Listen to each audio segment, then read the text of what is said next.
बिहारी द्रव्य औषध शिरति अजिरे बिहारी मंगली भवानी अमंगली हारी द्रव्य औषध शिरति अजिरे बिहारी। लक्ष्मण जी सीता जी को वन में छोड़ के आते हैं और सीता जी को वाल्मीकि जी मिलते हैं। वाल्मीकि जी सीता जी से कहते हैं कि अतः अब तुम चिंता न करो, अंत में तुम्हें राम जी अवश्य मिलेंगे। मुनि आदर पूर्वक सीता जी को पर्णकुटी में लाए और स्नान करने के बाद उनसे सब जानकारी ली।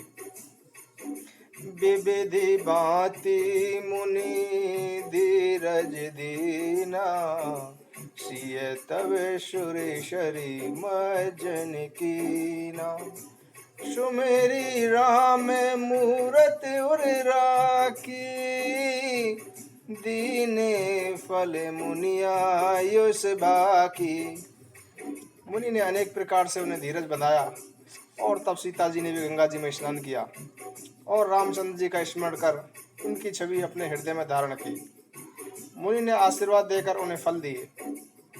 मुनिवर कथा अनेक प्रसंगा, कहि सुनहि सिय संग विहंगा। ज्ञान अनेक प्रकारी बढ़ाए, लक्ष्मण अवध सुनो तब आए। मुनि वाल्मीकि उन्हें अनेक कथाएं सुनाते थे जिन्हें सीता जी के साथ पक्षीगण सुनते थे। इधर मन में अनेक प्रकार से ज्ञान करके लक्ष्मण जी अयोध्या में आए, सो सुनो। लक्ष्मण जी सीता जी को त्याग कर आए और व्याकुल मल अपने महल में गई तो माता से सीता जी को दारुण दुख देने का समाचार रोकर सुनाने लगे। सुनकर माता मूर्छित हो गई, जैसे मणि के बिना सांप व्याकुल हो जाता है। सब माताएं रोती हुई बोली कि इस दुख को कौन सह सकता है। शोर सुनकर श्री राम जी लक्ष्मण सहित अपने महल में गए और सब माताओं को समझाया। तब उनके अंदर पट भी खुल गए। जो वरदान माताओं ने चाहे वही श्री राम ने उन्हें प्रदान किए। तब सब माताओं ने योगाग्नि से शुद्ध करके अपने शरीरों का त्याग किया और वे सब पति धाम को गई। इस पर राम जी भरत लक्ष्मण और शत्रुघ्न जी शोक में डूब गए। विधिवत किए कर्म श्रुति गाए, प्रभु ते गुरु सादर करवाए। दीन दान पुनि कोटि प्रकारा, को अश कवि को जो बरने पारा। गुरु वशिष्ठ जी ने श्री राम जी से वेद प्रतिपादित कर्म आदर पूर्वक करवाए तथा अनेक भांति के दान भी दिलवाए। ऐसा कौन कवि है जो उसका वर्णन करे। धरि धीरज मन सहित विवेका, उमा चरण रति धर मति एका। लागी करन विविध विधि सेवा, धरि निज उदर राम करनेहा। उधर अपने मन में धीरज धरकर विवेक धारण किए हुए एक निष्ठा से आदि शक्ति भगवती उमा के चरणों में प्रेम रखती हुई सीता आश्रम वासियों की तरह तरह से सेवा करने लगी। अपने गर्भ में उन्होंने श्री राम के प्रेम को धारण किया हुआ था। जल की धारा के समान एक एक दिन कम होने लगा। सीता जी के मन में अनेक प्रकार की आशाएं थीं। पक्षी मृग और वृक्ष आदि भी उनके अपने बन गए। समस्त प्रतिकूल अनुकूल हो गया। आश्रम के सभी मुनि सीता के प्रति स्नेह वात्सल्य का भाव रखते थे। सीता जी वहां इस प्रकार सुशोभित हो रही थी मानो पुष्प में मकरकंद हो। विदेह राज जनक की पुत्री के समान और कौन होगा। वे चरित्र और प्रेम से इस प्रकार भीगी हुई थी कि उनकी कोई उपमा नहीं कर सकता। समाचार मुनिवर जब जाना, भय प्रसन्न विधि सन्माना।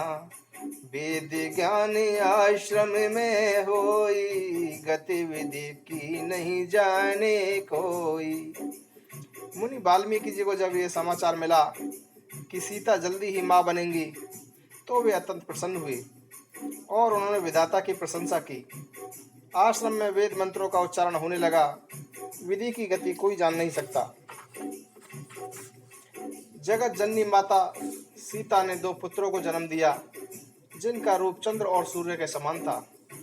उस समय सीता और उनके पुत्रों के रूप को देखकर शेषनाग मौन और स्तंभित रह गए, क्योंकि उनके रूप का वर्णन उनसे करते नहीं बना। पुत्र जन्म सुनी मुनि ते आए, सिय सहित श्रुत आशीष पाए। शमे जानी शुभ राके नामा, लव कुश दो जननी के प्राणा। शस्त्र शास्त्र सीखे मुनि पाही, भय अरु क्रोध जीते मनि माही। सीता के पुत्रों का समाचार सुनकर मुनि वाल्मीकि सीता की कुटिया में आए। सीता सहित दोनों पुत्रों ने उनसे आशीष प्राप्त की। लव कुश दोनों ही अपनी माँ के प्राण थे। दोनों ने शस्त्रों और शास्त्रों का ज्ञान मुनि के पास रहकर प्राप्त किया। उन्होंने मन के भय और क्रोध को जीत लिया। एक बारे गुरु ग्रह सुखदाई, गे संगे अनुज सचिव रघुराई। कीन दंडवत महिषिर नाई, बैठे प्रभु बर आशीष पाई। इधर अयोध्या में एक बार राम जी गुरु के घर मंत्री और छोटे भाइयों के साथ आए। पृथ्वी पर मस्तक टेक कर उन्हें प्रणाम किया और आशीर्वाद पाकर बैठ गए। वे बोले, आपकी कृपा से मैंने एक से एक उत्तम यज्ञ किए हैं। हे प्रभु, सारे प्रवासियों के हृदय में एक अश्वमेघ यज्ञ देखने की इच्छा है। हे नाथ, यदि आप आज्ञा दें तो मैं चरणों में मस्तक नवाकर निवेदन करूं। ऐसे प्रीति युक्त वचन सुनकर मुनि अत्यंत प्रसन्न हुए और बोले, ऐसे नीति युक्त वचन आप क्यों न कहेंगे। ब्रह्मा जी आपकी अभिलाषा पूर्ण करें। हे भरत, उठो और उचित प्रबंध करो। मुनि के ऐसे वचन सुनकर भरत, शत्रुघ्न और लक्ष्मण जी प्रसन्न होकर घर को चल दिए और सेवक, प्रजा और मंत्रियों को बुलाकर कहा, बाजार, गली, नगर, घर और द्वारों को मंडप बनाकर सजाओ। जब गुरुजी के साथ प्रभु श्री राम जी अयोध्या में आए तो सजावट देखकर बहुत प्रसन्न हुए। उन्होंने तुरंत ही जनकपुर को दूत भेजे तथा अन्य अनेक राजाओं को भी बुला दिया। जाम्बवंत सुग्रीव विभीषण, अरुणल नील द्विविध कुलभूषण। आए सब जय राम कृपाला, वरुण कुबेर इंद्र यम काला। जामवंत, सुग्रीव, विभीषण, नल, नील और दिव्य आदि अनेक कुलभूषण तथा वरुण, कुबेर, यम, काल आदि सभी वहां आए जहां कृपालु श्री रामचंद्र जी थे। विमानों पर चढ़कर सुंदर देवांगनाएं कोयल के कंठ को भी लज्जित करती हुई गा रही थी। मुनियों के समूह आ रहे थे जिन्हें श्री रामचंद्र जी ठहरने के लिए सुंदर स्थान प्रदान कर रहे थे। चंद्रमा, सूर्य, हरि, महादेव, ब्रह्मा एवं शनकादि मुनि आदि परम अनादि देवता भी वहां आए। विश्वामित्र जी के साथ अपनी इच्छा अनुसार विचरण करने वाले 7000 मुनिगण भी आए। फिर पाराशर, भृगु, अंगिरा, नारद, व्यास, अगस्त्य जी एवं देवल सहित पुलस्त जी आदि सब मुनि भी वहां पहुंच गए। यज्ञ का सुंदर सुशोभित स्थान देखकर आगंतुकों को बड़ा अच्छा लगा। जो दूत जनकपुर गए थे उन्हें देखकर जनकपुर वासी बड़े प्रसन्न हुए। दूतों ने द्वारपाल द्वारा यह समाचार भेजा कि अयोध्या से पत्री आई है, जिसे सुनकर जनक जी उठकर दौड़े। उनका मन और शरीर पुलकित था तथा नेत्रों में जल भरा हुआ था। राजा के मन में जितना आनंद था उसका वर्णन सरस्वती और शेषनाग भी नहीं कर सकते। द्वार पर आकर और दूतों को देखकर महाराज बड़े प्रसन्न हुए और बोले, श्री रामचंद्र जी की और सब भाइयों की कुशल बताओ। गदगद कंठ के कारण वे कुछ बोल नहीं सके। उस समय राजा के मन में कितना प्रेम था उसे कोई धैर्यवान भी नहीं बता सकता। तुलसीदास जी कहते हैं, उस समय मारे आनंद के गंभीर जय जयकार हुआ। राजा जनक ने आदर सहित दूतों को बुलाकर उनका सम्मान किया और तब मानो चारों पदार्थ पाकर अपने गुरु सतानंद जी के घर चले दिए और उन्हें सारी कथा सुनाई। सतानंद जी को भी बड़ी प्रसन्नता हुई। वे कहने लगे कि हे राजा, चलो चलकर यज्ञ देखें, जाकर अपनी सारी सेना को सजवाओ। फिर राजा महल में आए तथा सेवकों को आदर पूर्वक बुलाकर कहा, अपनी चतुरंगिनी सेना सजाओ। सबको समझाकर वे अपने महल में गए। पत्रिका के साथ अंत में पत्रिका के साथ अंतःपुर में पहुंचे और उसे पढ़कर सबको सुनाया। मारे आनंद के सारे निवास ने ब्राह्मणों को बुलाकर अनेक प्रकार का दान दिया। पत्री पढ़ते समय उनके हृदय में इसलिए नहीं समाता था। अपने दूतों को बुलाकर वे हंसकर बोले, नगर ग्राम और घरों में मंगल साज सजाओ और नाना प्रकार के बाजे बजवाओ। इस प्रकार राजा जनक मुनि सतानंद जी के साथ अनेक प्रकार के बाजे बजवाते चले। दूसरे दिन तीसरे पहर में अयोध्यापुरी के निकट पहुंचे। श्री राम ने प्रसन्नतापूर्वक नगर के बाहर सरयू नदी के किनारे उन्हें ठहराया। फिर छोटे भाइयों को राज समाज सौंपकर श्री राम स्वयं वहां पहुंचे, जहां नृपश्रेष्ठ महाराज जनक जी थे। तब राजा ने उन्हें अपने पास बिठाया और गदगद होकर मीठे वचन कहने लगे। श्री रामचंद्र जी का चंद्रमुख शरीर देखकर राजा के हृदय में प्रेम उमड़ रहा था। श्री राम जी ने विनय पूर्वक सेवा करके भरत और मंत्री को बुला लिया तथा राजा जनक जी को सेवा का भार भरत जी को सौंप दिया। हे पक्षीराज सुनो, उस समय श्री राम के हृदय में बड़ा आनंद था। फिर गुरुजी को सादर सिर नवाया और मनचाहा आशीर्वाद प्राप्त किया। फिर श्री राम ने समस्त देवताओं और गुरुजनों को भी प्रणाम किया तथा मनोवांछित आशीर्वाद पाकर प्रसन्न हुए। 10,000 मुनियों सहित श्री राम जी यज्ञशाला में आए। तब वशिष्ठ जी ने विनम्रता पूर्वक उनसे कहा कि हे राम, मेरा विचार सुनो। जिस धर्म का वर्णन वेदों ने किया है और जिन्हें संत पुराण और संसार में सभी जानते हैं, वे धर्म बिना पत्नी के संपन्न नहीं होते। इसीलिए हे खरारी और मिथिलेश कुमारी जानकी जी चाहिए। मुनि के ऐसे वचन सुनकर श्री रामचंद्र जी चुप रह गए, सत्य और असत्य कुछ भी नहीं बोले। फिर कहने लगे कि हे मुनिराज, मेरे प्रण के यश को जानकर वह दया करके वही कीजिए जिससे पुण्य हो। इस पर सभी गुरु नारद और शनकादि मुनियों ने कहा कि हे अनादि पुरुष सुनिए, सोने की मड़ियों से जड़ित सीता जी के रूप की एक सुंदर प्रतिमा बनवाइए। तब उसके प्रत्येक अंगों पर भूषण सजाए गए। उसके रूप को देखकर कामदेव भी लज्जित हो रहा था। स्त्री पुरुष उसे अचानक पहचान नहीं सके। सीता जी को देखकर सबको आश्चर्य हुआ। उस समय की शोभा का वर्णन कौन कवि कर सकता है। जगत के आधार और कृपालु पुरुष श्री राम जी ने अनेक चरित्र किए। 2000 श्रेष्ठ और चतुर ब्राह्मण जो वेद मत को भली भांति जानते थे, उस यज्ञ के लिए नियुक्त किए गए। माघ मास की सुंदर शिशिर ऋतु में श्री राम जी यज्ञशाला में बैठे। तब गुरुजी बोले कि जैसा वेदों में बताया गया है वैसा एक घोड़ा लाओ। गुरु जी के ऐसे वचन सुनकर लक्ष्मण जी बहुत प्रसन्न हुए। वे बार बार गुरु के चरण कमलों की वंदना करके अत्यंत आदर पूर्वक घोड़साल में आए और उस घोड़े को अनेक भांति के आभूषण पहनाए। उस घोड़े का वर्ण श्वेत था, कान काले थे। वह सूर्य देव के घोड़ों को भी लज्जित करता था, मानो कामदेव ने अपने हाथ से ही उसे बनाया हो। उसके ऊपर सुंदर जड़ाऊ जीन रखी थी। ऐसा जान पड़ता था मानो स्वयं सूर्य ही चले आ रहे हों। उस घोड़े के माथे पर मोरपंख और मड़ियां लगी थी, मानो आकाश में तारे खिले हों। घोड़े के साथ ही 60,000 श्रेष्ठ वीरों को लेकर लक्ष्मण जी वहां आए जहां श्री रामचंद्र जी थे। श्री रामचंद्र जी ने संसार विजय के हेतु घोड़े का पूजन तथा जैसा मुनि विश्वासित मिस्त्री जी ने कहा वैसा ही किया। विधि पूर्वक अनेक दान दिए तथा उस घोड़े का अभिषेक करके एक पत्र लिखा। एक वीर कौशले पुरमाही, अरे दल दमन सुरेश सकाही। जेहि बल होए गहो सोई बाजी, दंड देव बन जाहो की बाजी। कौशलपुर में एक वीर शत्रु दल का नाश करने वाला है, जिससे इंद्र भी डरते हैं। जो भी बलशाली हो वह घोड़े को बांध वह दंड दे अथा अपने प्राणों को लेकर वन को भाग जाए। ऐसा लिखकर उसे संभालकर घोड़े के सिर पर बांध दिया। यह सुनकर भृगु आदि अनेक मुनि वहां आए, जहां रघुकुल सूर्य रामचंद्र जी थे। सब मुनियों ने उन्हें लवणासुर की कथा सुनाई, जिसने मुनियों को घोर कष्ट दिया था।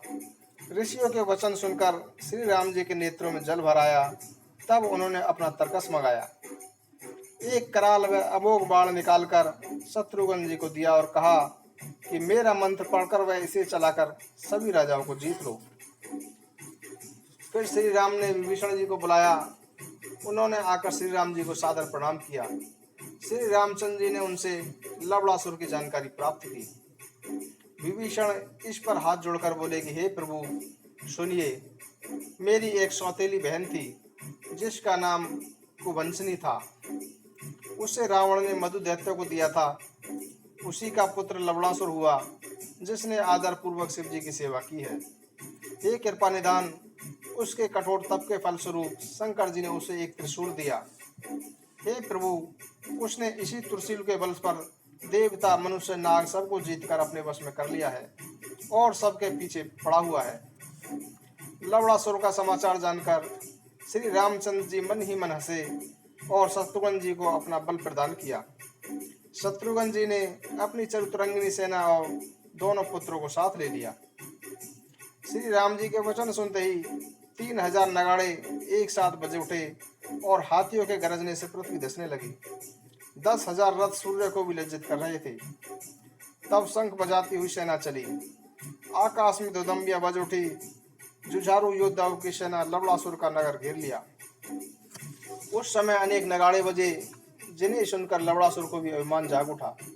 वह योद्धाओं को ललकारता और गरजता हुआ आया और अपनी सेना को देखकर बड़ा प्रसन्न हुआ। युद्ध के बाजों का शब्द सुनकर वीर प्रसन्न होने लगे। दोनों ओर से बाजे बज रहे थे। अपने अपने स्वामी की जय बोलकर योद्धा प्रसन्नता पूर्वक मन में हठ मानकर आपस में भिड़ गए। अपनी सेना को विचलित होते देखकर लवणासुर अपने दोनों पुत्रों मतंग और केतु को लेकर आगे बढ़ा। शत्रुघ्न जी अपार बलशाली, बड़े स्वभाव मतंग के साथ ऐसे भिड़ गए मानो दो काल हों।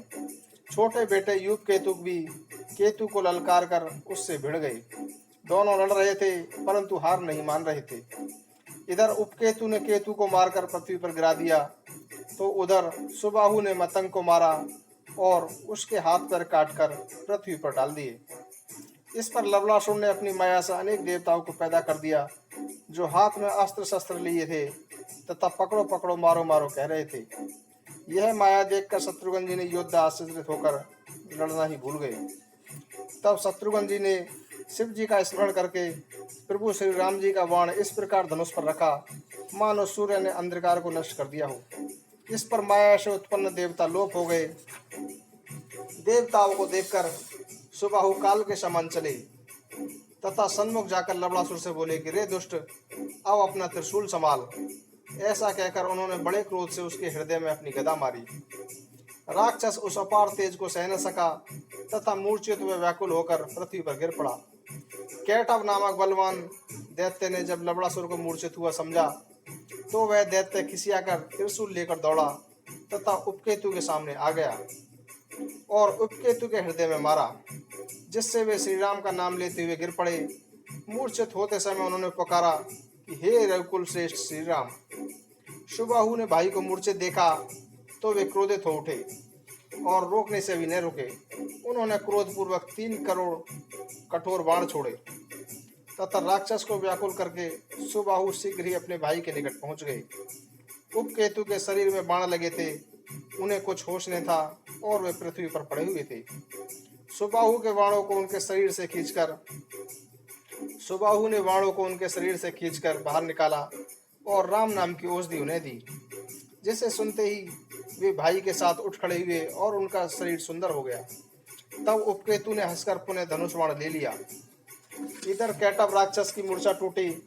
उसने लड़ाई होती देखी तो वह अपने भाई जाम्यक को साथ लेकर आया।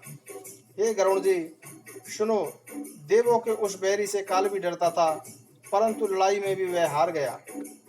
उसने आकर मस्तक नवाया और बोला कि हे तात, आज युद्ध में मेरी इच्छा पूरी हुई है।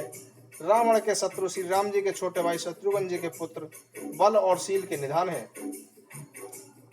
हमने युद्ध में करोड़ों योद्धा मार डाले हैं परंतु इन राजपुत्रों को देखकर हम मन से हार गए हैं। स्वामी ने बैरी का बल जानकर वे हृदय में दुख मानकर हमें भेजा है। इस पर लवणासुर बोला मैं संपूर्ण सेना को यमुना में डुबो दूंगा और पुत्रों समेत शत्रुघ्न जी को मार डालूंगा। योद्धा रण में क्रोधित होकर भिड़ गए और कायर लोग जीत चुराकर भागने लगे। लोहे से लोहा बजने लगा, केवल बलशाली और वीर योद्धा वहां रह गए। तब घोड़े हाथी की सेना से जाकर वह नगाड़ा बजाता हुआ क्रोध के साथ लबड़ासुर रण में आया। शत्रुघ्न जी ने श्री राम जी के चरणों को स्मरण करके कठोर बाण छोड़ा, जिसके लगते ही लबड़ासुर कटकर पृथ्वी पर अचेत होकर गिर पड़ा। राक्षस का मरना सुनकर सब देवता आकाश में विमानों पर चढ़कर आए, दुदम्बी बजाकर फूल बरसाते हुए कहने लगे कि हे नाथ, आज सब दुख दूर हो गया। इस पर शत्रुघ्न जी ने 2 सुंदर नगर बसाकर अपने दोनों पुत्रों को वहां का राज्य दे दिया। मथुरा नगर का नाम और यह सारा संसार जानता है, और दूसरे विदित की महिमा वेदों ने गाई है। अपार बलशाली व बुद्धिमान बड़े पुत्र सुबाहु को उन्होंने यमुना किनारे मथुरा नगरी का राजा बनाया तथा दूसरे पुत्र भूपकेतु को विदित नगर का राजा बनाया, जो बहुत दूर पश्चिम में था। तब पुत्रों को आशीर्वाद देकर नगाड़े बजाए। शत्रुघ्न जी ने जब घोड़ों को दक्षिण दिशा की ओर जाते हुए देखा तो मंत्री के पुत्रों को अपने पुत्रों के पास रखकर वे सेना साथ ले यमुना के जल में उतर पड़े। यमुना जी का पद वंदन कर सेना चल पड़ी। तब देवता उस शतरंगणी सेना को देखकर प्रसन्न होकर फूल बरसाने लगे। मंगले भवने अमंगल हारे, द्रवो सुदशरथ अजिर बिहारी। राम सिया राम जय जय राम। राम सिया राम जय जय राम।